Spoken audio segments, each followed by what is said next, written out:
AD, you said that some of the defensive struggles kind of fell on you because that's sort of the area of the ball that you captain. From your perspective tonight, what was so much better than it had been prior to this? Our communication was really good tonight. Our schemes, we followed our game plan to a T tonight. We held the team to 85 points besides the last quarter. We did a really, really good job. 15, 20, and 19 in the first three quarters. So, we were just able to, work as a unit, do what we were supposed to do. But I think our communication was very on point tonight, which helped us with a lot of our coverages where we usually have some struggles. But when we out there communicating and guys are, listening to everyone and making sure that guys are talking and holding guys accountable on the defensive end. We can play really good defense, and we kind of been struggling in transition, and we were getting back, loading up, making sure guys saw several bodies and not just playing one-on-one. This is a question for the group. You guys had a pretty decent sample size with going big in the first 6 games. How did it feel with the way you guys started with that first group, and what are the things you like about what that group was able to give you tonight? I think getting me on the perimeter, another lob threat with DJ and Dwight. We're great defensively. Well, we can be great defensively with the rim protection and letting our guards come back and get the rebounds and push Bron, Russ, and whoever the other wing is. So it's some good components to us playing big. But there's also good components of us playing, small when I'm at the 5. So we just take it game by game. And obviously there's a matchup where they don't have a real dominant, post presence or a guy who's really dominant on the offensive boards. So we want to look at that small lineup when I'm at the 5. But it can change game by game. Dave, I'm sorry, Kyle. Yeah, also a question for the group. Rockets were competitive or trying to claw back in the fourth quarter. Is there any mention of what happened earlier this week in Oklahoma during that time, or did that need to be said? Was it just understood? Did that affect any way you tried to approach that last quarter of closing this out?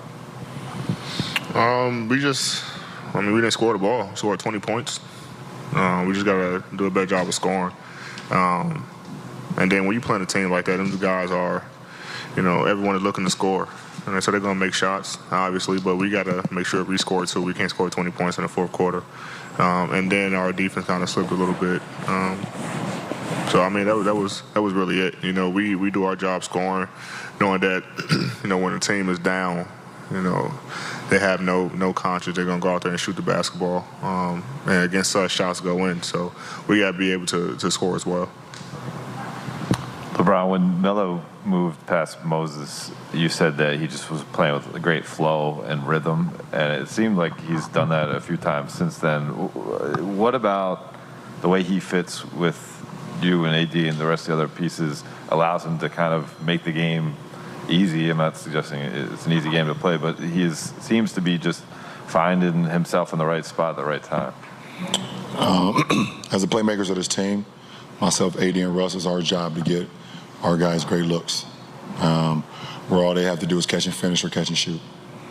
Try to not make them do too much, even though, Melo can do a lot with the ball. Obviously, he's working off pick and rolls as well, getting to his pull-up game. But, when it comes to efficiency and as far as what he's doing for our team right now, we're just trying to break down the defense, and he's finding himself, either his man is guarding him and is leaving him, or, he's in a great rhythm. So he's just taking his shots and he's knocking them down. So, it's definitely big for us, especially having, some of our other playmakers out, having two of our snipers out as far as, Wayne and TA.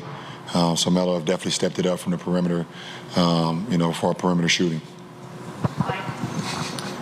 LeBron, I'm sure you've sacrificed quite a bit on the food, sort of sweet standpoint, and I just wondered, how much candy do you allot yourself on that lake tonight? Can you go into the pumpkins of the kids?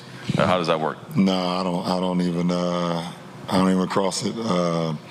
It's probably a lot of candy in the household right now. Just probably for my daughter. My boys aren't candy kids. They used to be, but I got grown men in my house now, so they don't really eat a bunch of candy. So it's just probably just my daughter, and she can have it whatever she wants, obviously, but I'll stay away from it.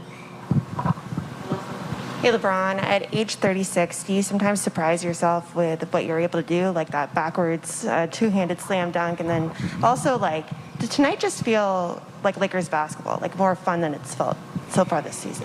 No, I don't surprise myself because I know how much work I put into my craft and my body and prepare myself for the game. So I'm able to go out and do some things that other people are still questioning how I'm able to still do. But it definitely felt like Laker basketball tonight defensively. Is what Frank been preaching. We know he's always on us about defense and protecting the rim. Not having turnovers offensively, being efficient, sharing the ball, moving the ball. And tonight was a good game for us. And we hope to do it again on Tuesday. Just a quick one for both of you. Of your Lakers, of your Lakers teammates, who had the best costume and why yesterday?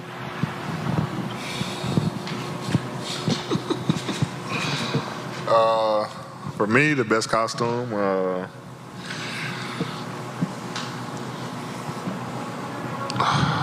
don't remember all the costumes. You had a good one. I think yours was good too. That was good. I say Bron. Yeah, AD was good. AD's costume was amazing. Yeah, so. Yeah. As defended in the first three, really seemed to have them on their back foot. What did you see on that side of the floor especially? I thought that we were very aggressive defensively to come out. Obviously with Avery and Bays in there, those guys have two dynamic guards who can come out and score a lot of points. So we just wanted to come out and just, pick up the pressure a little bit, try to create turnovers, deflections, and pack the paint on those guys as much as possible. And I think that we did a great job. And, Avery and Bays were the catalyst of that tonight. DJ, you've spoken about the willingness to play different roles. Frank has talked about different lineups. Tonight we saw you with the second unit. Just wondered what those conversations are like and how that impacts, if at all, the way that you approach the game. I think that he needed more scoring off the bench from me and Melo. So I think that's why I came off tonight, which was a great game plan in my opinion. Makes sense. Yeah. I think with a team like this, we're so experienced, and a lot of guys are selfless at this point in their careers, and we know that we're going to have to give up a lot of things, maybe shots, minutes, touches, whatever it may be. Nights you play a lot, nights you may not play at all, starting rotations, whatever it is. But, I think that's what makes up a great team, is us being able to give ourselves up for something bigger. And then last thing for you, is there any difference in the way that you are playing with that type of a lineup coming off the bench versus when you're with the starters? Is it a same basic way that you play, DJ? I think it's the same way I play. I don't change I haven't had to change my style of play up my entire career. I've been the same player, so it's very easy for me to have that small adjustment. But I'm in there with different guys, and Bron and AD will come back, and Russ will come back with that second unit anyway. So it's the same thing. I'm getting trying to get extra possessions, getting those guys open, getting to the dunker, and being a defender. So as long as I do my job, I'll be fine. Favorite Halloween candy? Not candy corn, anything but that.